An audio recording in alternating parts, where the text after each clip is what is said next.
Welcome back to sports, everyone. I'm Chaz Messman. We're going to have so much awesome sports action and content for you guys this week. But first, let's take a look back at last week. So it's time for the plays of the week. Coming in at number 5, Gila Ridge, Addison Duke lines a base hit into left field. Amy Cisneros rounds third, and her slide beats the throw at the plate for the score. In at number 4, NCAA March Madness first round, GCU versus St. Mary's. The Lopes with some good ball movement. And how about Duke Brennan finishing it off with the slam? Grand Canyon goes on to win their first ever tournament game. To number 3 we go, San Luis baseball against Yuma. Cesar Chevarria lines a laser out to left center field. That'll drive 2 runs home as San Luis gets a big win over Yuma. Then on to number 2, Arizona and Dayton. Keyshawn Johnson drives baseline. And how about the reverse slam from Johnson?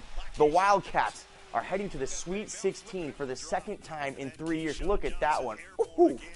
And then at number 1, USA-Mexico Nations League final, Tyler Adams with an absolute missile to put the United States ahead of Mexico. You're not going to see a better strike than that one. It's Dos Cicero once again for the United States men's national team as they go on to win their 3rd Nations League title in a row. Now, you guys can submit your plays to be featured to me via Instagram or Twitter/X at Chaz Messman. To Frank Thomas Field, with the Yuma Criminals looking for their 2nd win of the season when they hosted Paradise Honors. Top of the first inning, runner on the corners, chopper over to second. Jasleen Salas bobbles it, but she's able to flip it to second in time for the out to send it to the bottom of the inning scoreless. Bottom of the inning now, there's a wild pitch beyond the catcher. Elia Palencia takes off, and she's going to go for third.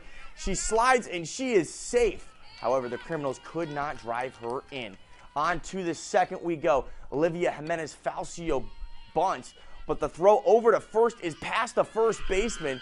Megan Stroh takes advantage of that one. She will score, and after that, things would just get worse for Yuma as the Panthers would go on to score 9 in that inning.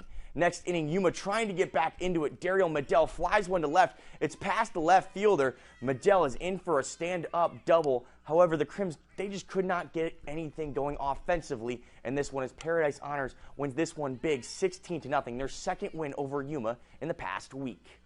To Cibola High School we go. The Raiders looking for win number 10 on the season. Welcoming in the Boulder Creek Jaguars starting in the top of the 2nd.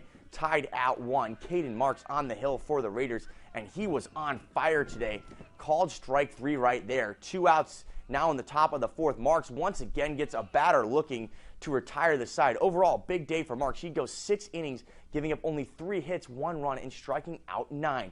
The Raiders probably don't win this one without that performance. Bottom of the 4th, Cibola working to break that tie. Rodrigo Ariza taking the walk with nobody out and nobody on. Next batter, how about Rodrigo's brother Sebastian following up little bro with a walk of his own. Runners on first and second now for Cibola. A bit later, it's Marks looking to help his own cause with runners on second and third, 2 away. It's a grounder over to third. Can Marks beat it out? Let's see. No, he can't. And the inning ties out 1-1. In the end, the Raiders were able to squeak this one out. They go on to win. In the 6th inning, Andrew Yee would come onto the bump and close it out as Cibola wins it 2-1. The Arizona Wildcats have not gotten caught up in the March Madness this year around as they take down the Dayton Flyers 78-68 in the round of 32. The Wildcats showing that they are a genuine title contender and have now advanced to the Sweet 16 for the 2nd time in 3 years under head coach Tommy Lloyd. Caleb Love, Pac-12 Player of the Year, led the Cats with 19 points and became the active NCAA leader in all-time tournament points. After the game, here is the star guard on showing up when it really counts in March. I think, it's just a big stage. Me wanting to play in these moments, these big-time games. And, I've dreamed of this as a kid, watching March Madness, wanting to be on this stage. And I think I just kind of rise to the occasion. Whatever I can do to, get the team to win, that's what I'm going to try to do.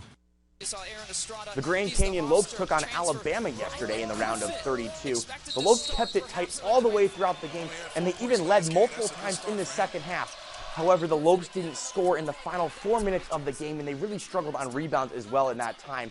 The Crimson Tide pulled away to take it 72-61 to advance to the Sweet 16. After the game, here is GCU head coach Bryce Drew on what was a historic season for Grand Canyon. Beat 2 ranked teams for the first time in school history, been undefeated at home, 30 wins, second round of the NCAA tournament. So much to be proud of for these guys. And, what I'm really proud of, I think, is tonight what we got to experience and see our team. Couldn't make a shot, didn't rebound great, but the guys never quit. Breaking news this afternoon as Los Angeles Dodgers superstar Shohei Ohtani spoke out for the first time since his former interpreter became wrapped up in an alleged sports gambling scandal. Ohtani says that he is saddened and shocked and that he has never bet on sports or used a bookmaker. These allegations this after allegations surfaced that his former interpreter stole millions of dollars from Ohtani's accounts to bet on sports with a bookie. Ohtani said he first learned of the situation during a team meeting in South Korea last week. No charges as have now been brought out at this time. The IRS is conducting a criminal investigation, and Major League Baseball is conducting a probe of its own. The Dodgers already got their regular season started out over in Korea for the Korea Series. They split that series with the San Diego Padres. The rest of Major League Baseball is going to get started with opening day on Thursday. And that is all we have time for in sports.